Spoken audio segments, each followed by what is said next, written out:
Hey everybody, this is Joe Diorsi, and I am honored to have Max Myers here with us. Max is a friend of the house, and the house is Praise Community Church, and it's just a pleasure to have you, Max. It's always good to be back here. Thanks, Joe.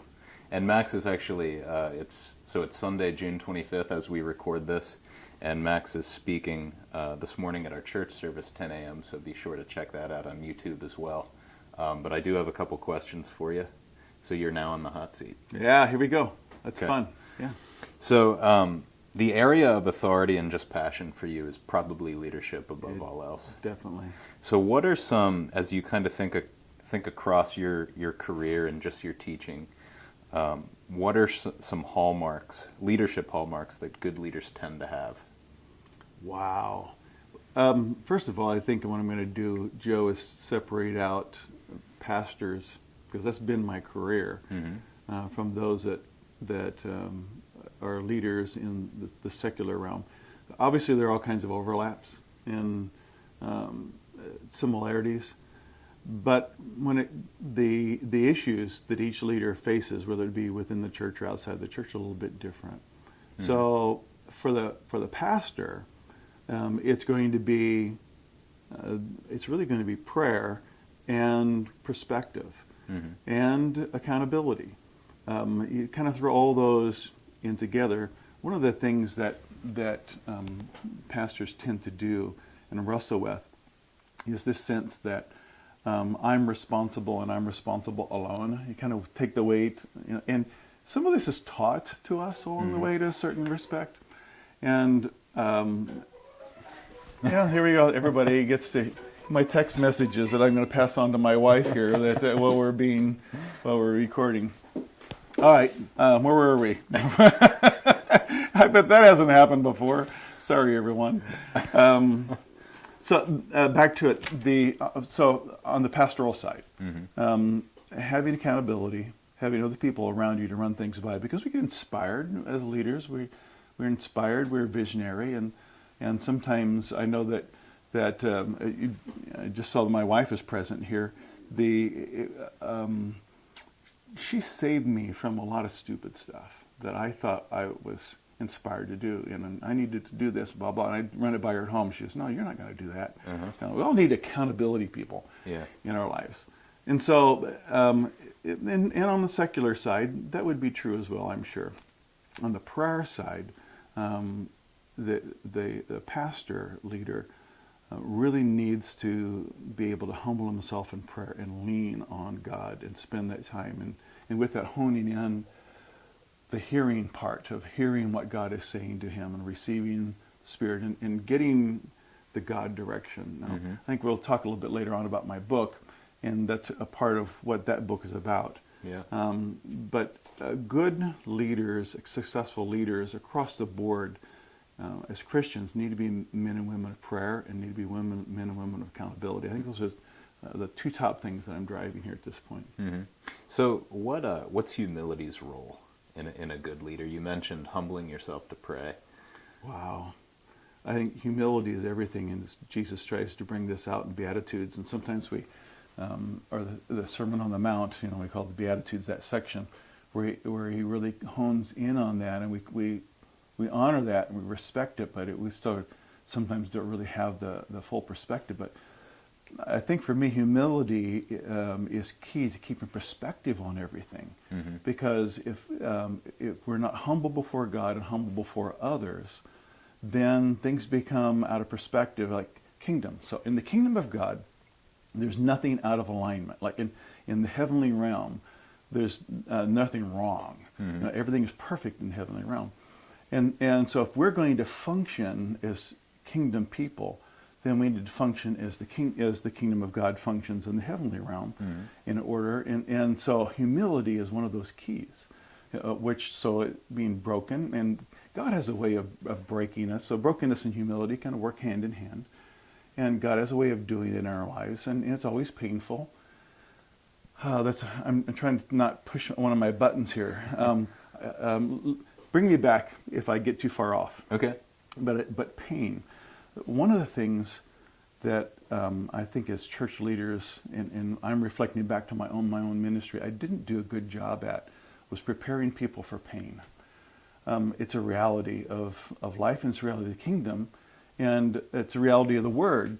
And yet we spend so much time talking about the successes and inspiring people to successes in the kingdom. We really don't properly equip them to handle the difficulties of the kingdom and the challenges. But God is in those. He's in the. I've had in ministry a couple of train wrecks. That's what I call them. Whenever you see something coming, and you know it's not going to be good, and you do everything you can to try to alleviate this disaster from occurring, but it happens anyhow. Well, God is in those train wrecks because He is in the process of making you a different person and bringing you out of that into a different place. And for Nina and I, my wife and I, we would say on several of these occasions, the places that God is taking us to, we would never have gotten there if it hadn't been for the train wreck. Yeah. And so that breaks you, which is a part of humility. I want to segue back again. Yeah. But I don't know how far off I got on my answer for you on the humility side, but it really is key before the people. On a pastoral side, the balance has to be, for myself, when I'm in the pulpit, I am who I am. And I try not to act like, the perfect person kind of thing.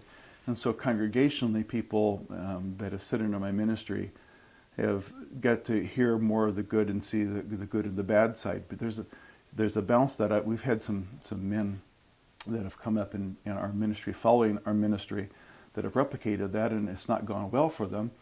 Because then if you hone too much on being humble or just being transparent about your laundry or whatever, people lose respect for you. And so humility and leadership there's a balance for that. Yeah. And they're knowing what to share and what not to share.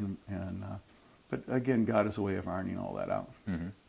So we, I believe you may have heard of this, the Habit Academy that's coming here this fall. I have. Adam's excited about it. Yeah, I am that too. is exciting. And we're really just delving into just habits that are repetitive, that are godly things. Things like waking up at the same time every day, praying first thing in the morning.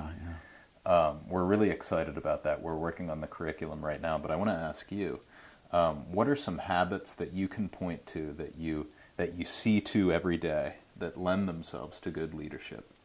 I think probably I'm going to swing back around to prayer again, which can be one of the more difficult things to implement in life. I'm living outside of the church at this point in time, so that I am experiencing more of what it's like in the secular workforce, and having more of a typical work day of people. And whereas when I was pastoring, I could go into the sanctuary and spend as much time as I wanted to in prayer, and to be that man of prayer, and I needed to be that. But on the same token, that's not realistic for most people that have real families and real jobs. Yeah. So to maintain that, though, I discovered the necessity to maintain a life of prayer. But it needs to evolve. I can't go into some church's sanctuary and spend an hour in the morning. I have to find other ways during the day to get alone with God and take a walk with God and etc. But prayer is always going to be key. And then reading the Word. You never get too old or too wise or knowledgeable of the Word to not get more revelation. Right. I'm always fascinated with my phone. If I were to pull my phone out now with notes, I could scroll through all the one-liners that I hear in my spirit. Like, oh, that's good, and put them down because God is talking to me about those things. But that happens when I'm pressing in prayer and reading the Word. And so for all of us, I think that's really key. Yeah. Well, one of the things I'll just share, I might have said this on the last video, but it's just amazing to me, Max, was preparing for this academy. We took a look at the life of John Wesley, and he was spontaneous enough, but he was so regimental that the story goes that Charles Dickens was interviewing him, and Charles Dickens was so fascinated about his life and the fruit in his life, and it was getting late, and it was 9 o'clock, and John Wesley said, "I'm sorry, I'm going to have to leave. I have to go to bed because I have to wake up at 4 to pray tomorrow morning." Yeah. And he cut the interview short with Charles Dickens, the novelist of the day. Yeah. So that's just pretty cool. I think if we can interrupt and interject here, discipleship, which is what you're establishing here through the habit formation that's coming as a part of the ministry here, which is it's exciting and phenomenal. Yeah.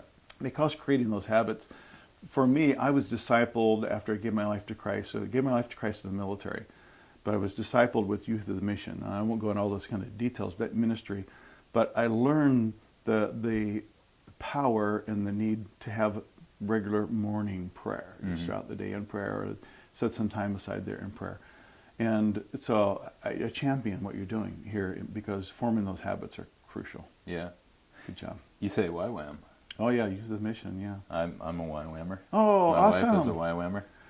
My wife and I met in YWAM. Wow. So, yeah. So where did Lausanne, you... Switzerland, yeah. Switzerland? Yeah, back Okay. in 74, honey? Yes. Yes, okay. So Adrian was in YWAM for 8 years. I know we're kind of going on a tangent here, but she was in, she did her DTS in Ensenada. Oh. And spent some time in Baja, California, and then did her outreach in Spain, and then she went back to Ensenada, and then Oaxaca, and Wow. Peru, then, awesome. and then the Dominican Republic, where I joined her. Well, excellent. So, and we actually had M.E. Armbruster the other week. We interviewed her. She's a YWAMer, so YWAM is really... And to think about how many years back, we were involved. For us, it's way farther back than you. But the stability that put into our lives, the things that we were discipled in, has kept us in the kingdom and kept us running the race. And so, Yeah. it's a very powerful ministry. So Max, you were part of a legitimate revival in Yeah. Minnesota. Yeah. So my question is, number one, what was that like? But number two, if you did it again, what would you do differently as a pastor? Oh my! I'm chuckling over the legitimacy of it. Yeah, we experienced an outpouring where the presence of God came into our services back in '96, '97, and moving into '98. For a year and a half, we had services Wednesday night, Thursday night, Friday night, Saturday night, and 2 on Sunday morning. We did that for a year and a half. As people came from all over, from states and nations and cities around Minnesota. This was in Riverside Assembly of God in Hutchinson, Minnesota. And it was life-transforming for everybody involved in the process. But what it basically looked like, we had an evangelist, it was a ministry friend of ours that we'd had history with, a black evangelist out of Chicago that came and he did the preaching on the weeknights, and I did Sunday mornings as pastor of the church. And the altars were always filled every evening. Repentance was a strong part of what God was doing, just drawing people. And then just the presence and the power of God transforming people's lives and healing. So we raised up prayer teams and et cetera every night at the end of the services. There were groups of us that would be praying for people, and God would just do incredible things of transforming people's lives. A lot of people called into ministry over that revival for those years. And now with that revival, we are connected into the Pensacola, Brownsville revival. And that's kind of where we were inspired, and a number of our people went down there, and myself and our leadership, and we were inspired by it and received what Randy Clark with Global Awakening would now call an impartation, by them laying hands on us and praying for us. And we came home and found that what God was doing down there, he was doing in our church in Minnesota. And we were able to foster that because our leadership was ready for it and really wanted to be a part of it, which is actually part of what I want to talk about this morning here in my message, is about encountering God, because that's really what it is. And if there's anything America needs right now, it's an encounter with God. And the church needs the encounter with God to help bring America into the place it needs to be. And we won't go into all that kind of stuff. But, yeah. So anything specific? I'm kind of hitting the broad stroke there. But yeah, well, in hindsight, just looking at that revival, and I'm guessing, what would I do differently? Yeah. Oh, definitely. There are one or two things that I would really do differently, which is I didn't understand the biblical concept of seasons when we went into this outpouring. I remember on a Sunday morning the presence of God. Now, the revival at that season had a lot of of river connotations, a lot of river songs and river language. And so our church was riverside because our church was right beside a river, actually. And I remember on a Sunday morning, the presence of God was so strong of the river coming off the platform. I'm trying to preach, but I feel like I'm on a surfboard. I could just feel that rushing below me, and you could tell the people had a sense that something was happening at that moment. And I said to the congregation, "We're going to ride this wave until Jesus comes back again," because that had become our new norm. Not realizing that it wasn't going to be the norm for the future. But what that set up was it set up an atmosphere of whenever then those manifestations and the power and the presence began to diminish, then you begin wondering, well, what's wrong here? And that was one of the things I distinctly would do different. Every time I would have an opportunity to talk with a pastor about the potential of them providing leadership for an outpouring, I always talk about this, and should any of those watching and listening have this opportunity, that when they're participating in something supernatural that's localized and God is doing something, jump in with both feet, because you don't know how long how long God is going to reside and be resident in doing that. And if our people, if I would have discipled them from the beginning and let them know, hey, we don't know that next week, next month, that God's Spirit is going to rest here like He's doing today, and we need to really soak this up. Yeah. And it caused leadership issues for me on the bigger picture. Yeah. And the segue to that, not really associated, but a difficulty we had associated with what was going on at that time, is people didn't want to be discipled. They weren't interested in discipleship. And the reason they weren't interested in discipleship is because there was aura and this sense that if I just come to these revival services and have somebody lay hands on me, then everything's going to be all right. Yeah. I'm going to get everything I need just by being in God's presence. I don't need to have anybody teach me about prayer or reading my Bible or being water baptized or all those kinds of things, or what it means to walk in holiness. Don't talk to me about those things. I just need to come and be in God's presence and worship. And worship was a big part of, in fact, music and worship has always been a big part of when there is an outpouring. And so coming into those atmospheres, we would have right up front tried to have gotten people plugged into discipleship. Once we were already in for some time before, we said we need to be, because all these new people are coming in from the community and lives are being changed. We need to disciple them, and we did everything, bent over backwards, everything but pay them, and we, to try to come in, and we just couldn't get them to respond. Yeah, I know that Adam and Brian often talk about just the danger of at the expense of knowing God, looking for a particular type of experience or encounter at the expense of relationship with God, and that's a mistake. Definitely. And so again, we're in this thing for the long term, right. Not just for the momentary experience. Yeah. The momentary experience, again, which is what I'm going to be talking about this morning somewhat, is incredible. It's crucial. I mean, to think that God that lives in another dimension would cross that dimension and come into ours, or bring it in, which is what that encounter is all about. But life isn't about just that encounter. It's the big picture. So yeah. Good job. So you wrote the book, The Tail That Wags the Dog. Yeah. In a nutshell, what's that about? What are the takeaways you would hope someone that would read it would have? And where would someone buy a copy of that? Okay, bring me back to any of those that I get away from at the end. Okay. In my prayer life, when I was pastoring, I wanted to do something or speak for God in an arena what no one was speaking.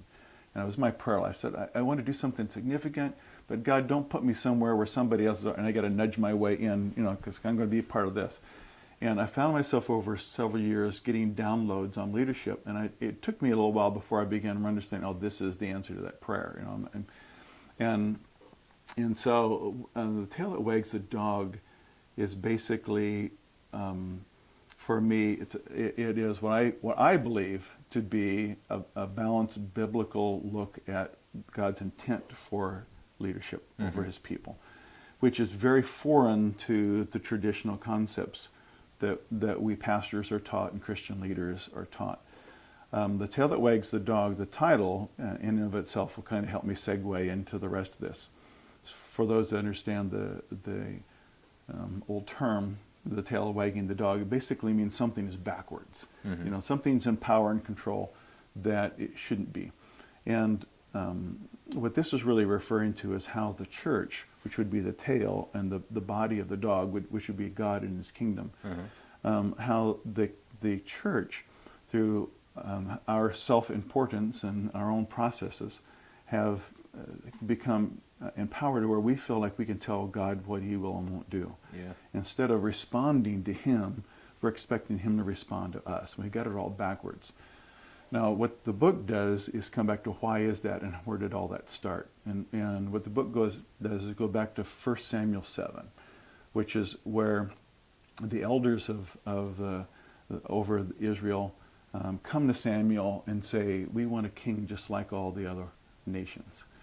And when he understands that this is not a good idea. That before this, so then we have what traditionally is called theocracy. You'll never find that word in the Bible, but basically God is in charge. Up to this part in time here in 1 Samuel 7, you find that God has always raised up a leader and talked to them and had him direct the people. And so even in 1 Samuel 6, just before 1 Samuel 7, they had a situation where they were going to take on the Philistines, and the Philistines looked like they were going to overrun them, and the elders come to Samuel and say, pray for us, blah, blah, he does, and God shows up and does battle for them and defeats the Philistines. Okay, so that's what theocracy was about. God fighting the battles. He's going to protect his people. He's going to keep his people. So in 1 Samuel 7, when the elders come and say, we want a king just like all the nations, that phrase in of itself, I should finish the story. So Samuel goes to God and says, God, this is not a good idea. And he goes, God basically responds by saying, no, it's not a good idea, but we're going to do this. You tell them I'm going to give them a king. So Samuel goes back to the elders and argues the latter part of that chapter why Israel should not have an earthly king. And at the end of this argument that he's making with the elders, don't do this because this is what's going to happen. They still say, we want a king like all the other nations. What shifted right there is that the church shifted, or God's people shifted from God leading them to being led like the world is led. And the church has battled that from that point on. Yeah. We do, like most pastors' libraries that will have leadership books, we'll have a number of them that are all based on secular models. In fact, all the books basically are based on secular models. How this is how Apple is successful. This is how GM is successful. Blah blah blah. And so we need to do leadership like we do. And so we all wrestle with that. But we leaders are taught to think like the world thinks and have successes like the world has success. So the tail that wags the dog is about how we got to where we're at and why we have the difficulties we have within the body of Christ and with the leadership. And then what's it going to take for a pastor to walk in I call it supernatural leadership. In the book, I separate out natural leadership being the world's leadership and supernatural leadership being God's leadership. Yeah. And so that's what the book is about. What I don't do that frustrates people is tell them at the end of the book what they need to do differently. I kind of do about walking with God, listening to God, prayer, and etc. And the book is also for lay people to read to understand how it should be and could be set up. It's not. I always tell people when I teach this in person, this is not about picking up a stone and getting ready to throw it at your pastor, because he's not doing leadership right. He or she is doing leadership the way they were taught it, and blah blah. But what I would add one more chapter now after these years, and what I would really add in specific is what I really believe to be the key when it's found in the New Testament when Paul talks about the role of the pastor and the prophet and the teacher and etc. is for the equipping of the saints for the work of the ministry. But the key in there is for the work of the ministry, not for the work of the leader's ministry. See, we're taught to do leadership by getting the vision, casting it to the people, getting the people around our vision, and then we're going to use them as resources to accomplish our vision. Yeah. And if we could turn this around to where church leadership understood their role is not, now this again, pastors across the board were being taught this still now over and over again. Get the vision for your church and get the church behind the vision and get everybody blah blah. The weakness of that concept is you're trying to take people out of what they should and could be doing, Yeah. and using their resources. This is exactly what Samuel says in 1 Samuel 7. When he's doing his argument, he uses one phrase over and over again, and he will take from you, and he will take from you. This is what he's talking about the king. When you have a king, he's going to take from you. Unbeknownst to the process, this is exactly what we pastors are taught, and have been taught for generations, and are still being taught how to take from the people to accomplish what we want to accomplish. But coming back to Paul talking about equipping the saints for the work of the ministry here, if pastoral leadership would instead understand that the role is to help people discover what their callings and their giftings are, and so I'm here to help you accomplish what you have been purposed to accomplish, instead of a church, and let's just say a congregation of 100. So if you have a congregation of 100 and the pastor has his January vision, and he says, this is my vision for the year, and so he's trying to pull people from the congregation to accomplish that for the year. At the end of the year, he accomplished the vision. Yay, the church has accomplished one vision. If you take that same 100 and have the leadership empower the people, and then stand behind the people and push them out and say, do it, go. You may have accomplished 100 visions at the end of the year instead of one. And this is why the tail that wags the dog is. It's different, takes a different approach. I'm very passionate about it. And you'd ask about how people can get it. It's available on Amazon. They either Google or search my name or the tail that wags the dog. It's there. Well, when you think about that verse, when you meditate on that verse from Ephesians, the fivefold ministry verse, and you take that statement literally, equipping the saints for the work of the ministry, it isn't the model that the world has taught us, like you just explained. It's the converse. It's setting people up in their vision for the work of the ministry. Once you change the tint of your glasses and see it, but for generations you haven't seen it that way. Once you change the tint, you're going, oh yeah, that is what it says. You remind me a little bit of Danny Silk. Do you know Danny? Oh sure. Good. Well, I receive that as a compliment. Good. So I have just maybe one more question, and I do just want to point out this may or may not be the reason that that you're an affiliate, so to speak, of Praise and friends with Adam and Brian, but you were over the school at Global Awakening for a season. The Supernatural. Global School Supernatural Ministry for 6 years. Okay. And you also, and this might be a little bit of a selfish question for me because I'm a political person. Please. But you ran for governor. Now you're going to push another button. Yes, I did run for governor in the last campaign here in Pennsylvania. So what, just, briefly, what was your experience there? What were some takeaways? I know that you ran in kind of an unconventional way. Very. Can you talk about that? Yeah. Shifting from pastoral to leading Global School Supernatural Ministry, and then just shifting into politics in and of itself was huge. It wasn't something that was on our radar. But without... again, this would take hours if I would go into detail, so I'm going to try to. But on a given Sunday morning in prayer, I just heard God call me to run for governor, and this was some years back, and so we processed it as a family, praying into it, and what should we do? What should the platform be? And everything on my platform, this is where it gets interesting. Everything on the platform was more Democratic than it was Republican. And so after discussions, family and prayer, I pinged the leadership of the Democratic Party and said, would I be welcome? What do you think? And they just, with open arms, were excited about the possibility of having me run as a Democrat. But that in itself was huge.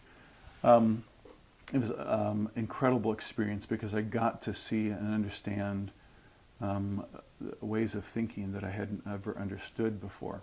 And I wanted to be able to walk in specific communities that the church had not been in agreement with, but I wanted to be able to walk in those communities and bring the kingdom into those communities. Mm-hmm. And so Nina and I said in prayer when we embarked on this journey, we're not doing this knowing that we're going to win. We're doing this to be out of obedience, and we want to do this to take the kingdom to Pennsylvania. Mm-hmm. So that really became a part of the campaign behind the scenes, is to make sure wherever we went, we brought kingdom principles in my campaign speeches and in our principles and what was important to us. And so those being values of poverty, I really believe there are answers to poverty. I still am passionate about that, mm-hmm. even though it's been falling still on deaf ears. So I believe there are ways to deal with poverty in America, and that was a primary part of the campaign. Now, the surprising part of that, let me go back. So I was able over that time to walk in those arenas, and some of those arenas embraced me, and other arenas were quite skeptical because they knew my background. Like, no, you can't be in any way supportive or in any way non-threatening to our existence because of what your background. You've been at this conservative pastor. You can't be. You're whatever. Uh-huh. And so there was some resistance, but not so much. The primary resistance came from the evangelical charismatic church. Okay. And friends. They just could not wrap their hands around how I could betray, the conservative party and step into that arena, and never, for most of them, had an opportunity because they weren't interested in knowing why, and I really did it out of obedience. Mm-hmm. And I'm not sure that I would do it again, but if I'm talking about the whole party thing, because there's been a payback, we're still paying for it when it comes to relationships and etc. But it was very surprising. I really expected the church to the relationship, the brother-sister relationship, to be stronger than the political side. But I come to understand that the political spirit in our culture in America is even stronger in the church than at times the living Spirit of God. And that was quite disheartening. It still is, to consider that. But it became a real reality that, and again, I could talk for a long time about that. But I think I'm hitting on kind of what you're asking me about there. I think it's neat, and I've heard that story, maybe from you, or maybe I heard you speaking once. Was the thing that amazes me was that your obedience to God just wiped out party lines, as it should. Yeah.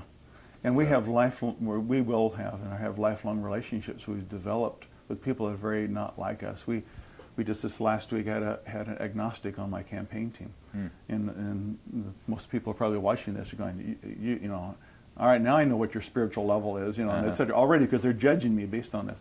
And incredible, wonderful people that wanted to see me succeed and wanted to see the issues that were important to me advanced.